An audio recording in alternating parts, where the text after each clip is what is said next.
నమస్కారం, నేను Sahasra. Welcome back to our channel. Kuppam నియోజకవర్గం తెలుగుదేశం పార్టీకి కంచుకోట లాంటిది. చంద్రబాబు నాయుడు గారు ఇక్కడ ఖచ్చితంగా గెలుస్తారని వైసీపీ ముందే ఊహించి బలమైన క్యాడర్ని అక్కడ ముందే ప్రవేశపెట్టి ప్రత్యర్థిని కూడా చాలా స్ట్రాంగ్గా పెట్టి ప్రయత్నించింది. కానీ ఎన్ని ప్రయత్నాలు చేసినా కానీ వైసీపీ ఓడిపోయింది. మొత్తానికి చంద్రబాబు నాయుడు గారు గెలిచారు. మరి చంద్రబాబు నాయుడు గారు గెలవడానికి గల కారణాలు, ఆయన వెనుకున్నటువంటి ఆ కృషి అదంతా కూడా తెలుసుకుందాం ఇవాళ. సో దాని గురించి మనతో పాటు ఉన్నారు ప్రముఖ సీనియర్ జర్నలిస్ట్ హేమసుందర్ గారు. ఆయన అడిగి విషయాలు తెలుసుకుందాం. నమస్తే సార్. నమస్తే అమ్మా. సార్, కుప్పం నియోజకవర్గం ఎప్పటి నుంచో తెలుగుదేశం పార్టీకి ఒక కంచుకోటలాగా చాలా స్ట్రాంగ్ బేస్ అయితే ఉంది. ఈ విషయం ప్రతి ఒక్కరికి తెలుసు. వైసీపీ ఎట్టి పరిస్థితుల్లోనైనా ఈయన గెలవకూడదు అని చెప్పేసి తెగ ప్రయత్నాలు చేశారు. పెద్దిరెడ్డిని కూడా ఆఖరికి దించారు. పెద్దిరెడ్డితో కూడా పోటీకి అక్కడ ప్రయత్నాలు చేశారు, కానీ అన్నీ విఫలమయ్యాయి. సో ఓవరాల్గా చూసుకున్నట్లయితే ఈరోజు చంద్రబాబు నాయుడు గారు గెలవడం అనేది ప్రతి ఒక్కరిలో ఒక ఆనందకరమైనటువంటి విషయం. మరి అంత ఈజీగా అయితే గెలవలేదు కదా సార్, ఎట్లా గెలిచారు ఏంటి? చంద్రబాబు నాయుడు గారు పార్టీ అధినేత, పైగా తెలుగుదేశం పార్టీ అంటేనే చంద్రబాబు నాయుడు. ఇవాళ ఉన్న పరిస్థితుల్లో ఎన్టీ రామారావు గారు పార్టీ పెట్టినా కానీ ఆ పార్టీకి ఒక ఓటవృక్షంలాగా తీసుకొచ్చిన ఘనత చంద్రబాబు నాయుడు గారిదే. అది ఎవరో కాదనలేని సత్యం. కాబట్టి కుప్పానికి ఆయన ఏం చేశారో కూడా కుప్పం ప్రజలకు తెలుసు. ఎందుకంటే అక్కడి నుంచి వచ్చి ఆయన తర్వాత ముఖ్యమంత్రిగా మరి అనేకసార్లు పనిచేసిన వ్యక్తి, ఆయన్ని సొంత ప్రజలు ఎలా ఓడించుకుంటారనుకుంటాడు జగన్మోహన్ రెడ్డి? అది అసాధ్యం కదా. అది నిరూపణ అయింది వాళ్ళ. మరి ఆయన మంచి మెజార్టీలు, అది అఫీషియల్గా వాళ్ళు అనౌన్స్ చేస్తారు ఎంత మెజార్టీ అనేది. మరి చూసుకున్నప్పుడు అయితే 2019లో కూడా మరి ఆయనకు వచ్చిన మెజార్టీ ఏంటంటే 2019లో దాదాపు 30,000 మెజార్టీ వచ్చింది. అంటే వైసీపీ వేవ్ ఉన్నప్పుడు కూడా 30,000 వచ్చినప్పుడు, మరి ఇవాళ మరి 2014లో అధికారం వచ్చినప్పుడు 47,000 మెజార్టీ 2014లో మెజార్టీ ఉంది. చాలా ఎక్కువ మెజార్టీ. అప్పుడు ఆ వేవ్ అధికారంలో 150 సీట్లు గెలుచుకున్నటువంటి వైసీపీ ఉన్నప్పుడే 30,000 మెజార్టీ అంటే మామూలు విషయం కాదు. అది 2009లో 46,000 మెజార్టీ ఉంది. అంటే 40,000 మెజార్టీ ఇప్పటికే తగ్గల. 59,000 మెజార్టీ 2004లో ఉంది. 2004లో 59,000 మెజార్టీ ఉంది. మరి 1999లో 65,000 మెజార్టీ ఉంది.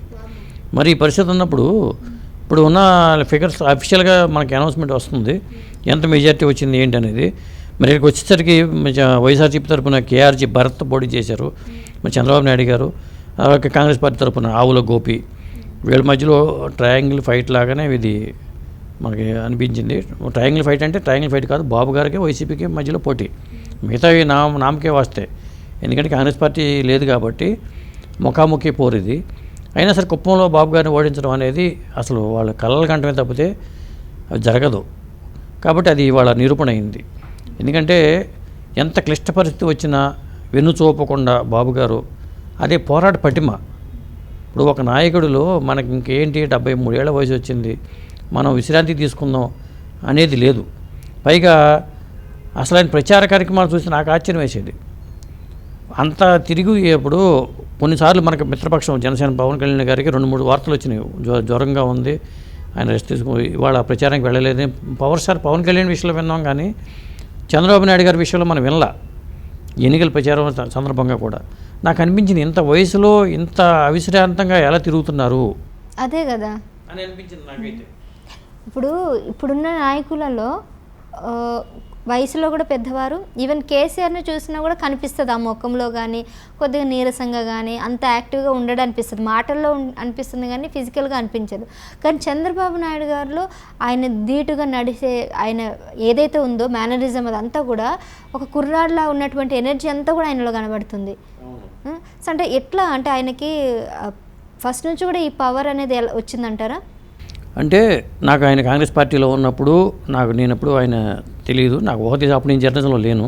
ఆ తర్వాత ఎన్టీ రామారావు గారు అల్లుడైన తర్వాత మళ్ళీ ఆ పార్టీ బాధ్యతలు చేపట్టి నాదెండ్ల భాస్కరరావు ఈ పార్టీకి వెన్నుపోటు పడిన టైంలో పార్టీకి ఎంతో అండగా ఉన్నారు. ఆయన చాణక్యం అనేది అప్పుడే మనకు కనిపించింది.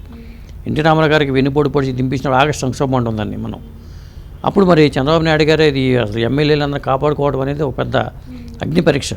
మరి ఆ పరీక్షను అవలీలగా నెగ్గుకొచ్చారు. కానీ దానికి కారణం ఏంటంటే ఆయన రాజకీయ అనుభవం. కాంగ్రెస్ పార్టీలో ఆయన గెలిచి మంత్రిగా చేసిన వ్యక్తికి ఉన్న అనుభవం అనేది అప్పుడు హెల్ప్ అయింది. అది తెలుగుదేశం పార్టీకి కూడా చాలా హెల్ప్ అయింది. ఇప్పుడు ఆయన కనుక లేకపోతే అప్పుడే ఎన్టీ రామారావు గారు చనిపోయిన తర్వాత ఈ పార్టీ భూస్థాపం అయిపోయేదేమో. నేను ఆయన కలిసింది ఎప్పుడంటే చంద్రబాబు నాయుడు గారిని కలిసింది నేను కైకలూరు ఉప ఎన్నిక జరిగింది. కనుమూరు బాబురావు గారు రాజీనామా చేసిన తర్వాత జరిగిన ఉప ఎన్నిక టైంలో మాగంటి బాబు గారు గెస్ట్ హౌస్కి ఆయన వచ్చారు. అప్పుడు నేను ఈనాడు ప్రతినిధిగా ఆయన్ని కలిసి ఆయన చిన్న ఇంటర్వ్యూ అనేది, పెద్ద ఇంటర్వ్యూ కూడా చిన్న ఇంటర్వ్యూ తీసుకున్నాను. అదే టైంలో నేను డైరెక్ట్గా కలవడం తప్పితే నేను ప్రత్యక్షంగా కలిసి ఆయన ఇంటర్వ్యూ చేసిన సందర్భం అయితే నాకు అవకాశం నాకు రాలేదు. కాబట్టి దగ్గుబాటి వెంకటేశ్వర గారి గురించి కూడా తెలుసు. దగ్గుబాటి వెంకటేశ్వర గారిని కూడా అప్పుడు 2-3 సందర్భాల్లో కలిసాను నేను జర్నలిస్ట్గా ఉన్నప్పుడు. అది కానీ చంద్రబాబు నాయుడు గారిని చూసినప్పుడు మాత్రం ఒక వ్యక్తిలో ఇక ఇంత అకుంఠిత దీక్ష ఎన్టీ రామారావు గారిలోనే చూసాం మనం. ఆ తర్వాత అది ఆయన అల్లుడైనా కానీ ఆయనలోనే అంత ఇది పట్టుదల కానీ ఇవన్నీ చూసినప్పుడు, మన జైలుకి వెళ్ళినప్పుడు కూడా భయపడకుండా ఆయన అసలు అంత ఓర్పుతో నాడుపాటు మన రాజమండ్రి జైల్లో ఉండడం అనేది గొప్ప విషయం కదా అది. ఆయన పార్టీ క్యాడర్ని ఎక్కడ ఇప్పుడు నాయకుడు అనేవాడు భయపడిపోతే క్యాడర్లో కూడా భయాందోళనలు వస్తాయి ఎప్పుడైనా సరే. అంత క్లిష్ట పరిస్థితి వచ్చింది అది. అలాంటి పరిస్థితుల నుంచి తట్టుకుంటూ ఓ పక్కన లోకేష్ గారు యువగాళం పాత్ర చేశారు.